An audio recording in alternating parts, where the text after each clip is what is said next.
Doctor Sandeep Pathak ji, Raghav Chadha जी और भी बहुत सारे इनके साथी, इनकी मैंने अभी प्रेस कॉन्फ्रेंस देखी और मुझे पता लगा कि इन्होंने आम आदमी पार्टी से अब शिफ्ट करके भारतीय जनता पार्टी ज्वाइन करने का फैसला किया है।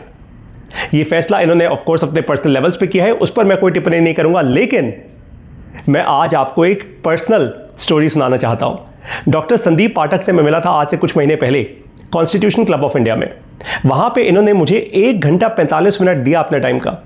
मैंने इनसे बहुत टफ सवाल पूछे, पूरा पॉडकास्ट रिकॉर्ड किया था। ये पॉडकास्ट का लिंक मैंने दे दिया इस वीडियो के साथ, आप देखिएगा जरूर, पूरा पॉडकास्ट देखना। और बहुत मुश्किल सवाल पूछे थे मैंने, ऐसे नहीं। और इन्होंने मुझे कुछ नहीं बोला, ये नहीं बोला पारितोष को एडिट कर देना, पारितोष को छुपा देना, कुछ नहीं। खुल के मेरे सवालों के जवाब दिए, क्रिटिकल थिंकिंग करी मेरे साथ। मैंने जब इनका बैकग्राउंड समझा तो समझ आया ये तो साइंटिस्ट है भाई। What an incredible man. ऐसे लोग चाहिए आज हमारे देश को। राघव चड्ढा जी पिछले कुछ महीनों में उन्होंने जो मुद्दे उठाए वो सचमुच सिंसियर मुद्दे हैं इस देश के लिए। उन्होंने टैक्सेशन पे बात की, उन्होंने ये चीज़ और जब उन्होंने मुद्दे उठाए उससे एक्चुअल कुछ रिजल्ट भी दिखा आपको on ground.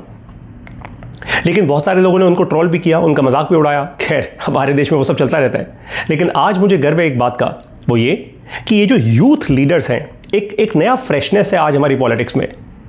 Raghav Chadha ji, doctor Sandeep Pathak, Swati Maliwal, I think all of them can give a great direction to the country. अगर इनको सही डायरेक्शन मिले, ये आगे चल के बहुत इनक्रेडिबल पेस पे हमारे देश को लेके जा सकते हैं।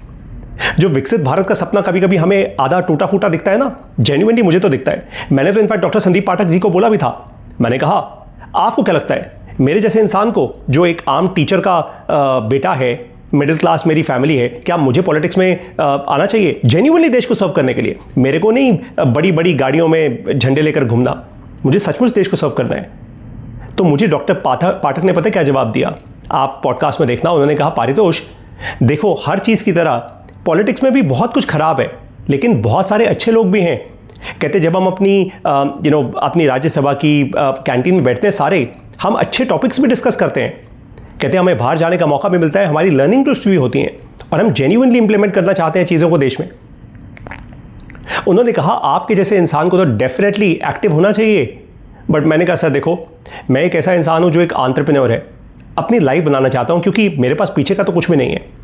तो मुझे तो अपने आप को पहले बिल्ड करना है, उसके बाद ही भाई जब अपना पेट भरा होगा तभी तो मैं कहीं किसी पार्टी के साथ जुड़ के या कुछ भी करके इस देश को एक स्टीयरिंग पोजीशन दे पाऊंगा। लेकिन उनकी वो बात मेरे दिमाग में रह गई।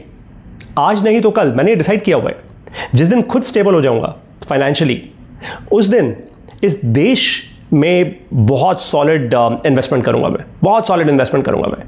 क्योंकि जिस दिन एक दिन जाना है, अपने साथ तो कुछ लेके जाना नहीं है, खाली हाथ ही जाना है, तो इन्वेस्ट इस देश में ही करूंगा, that is for sure. In the meanwhile, Raghav Chadha ji आपसे भी मैं जल्दी ज़रूर मिलना चाहता हूँ। आई सिंसियरली फील आपने जो मुद्दे उठाए, बहुत ताकत चाहिए पूरे देश के सामने। आई एम श्योर आपके अंदर भी डाउट्स आए होंगे, पूरे देश के सामने ये सब बोलना आसान नहीं है, but I really want to meet you. I think अब जो आप लोग एक टीम बिल्ड कर रहे हो could be a great team for this country. Congratulations to each one of you.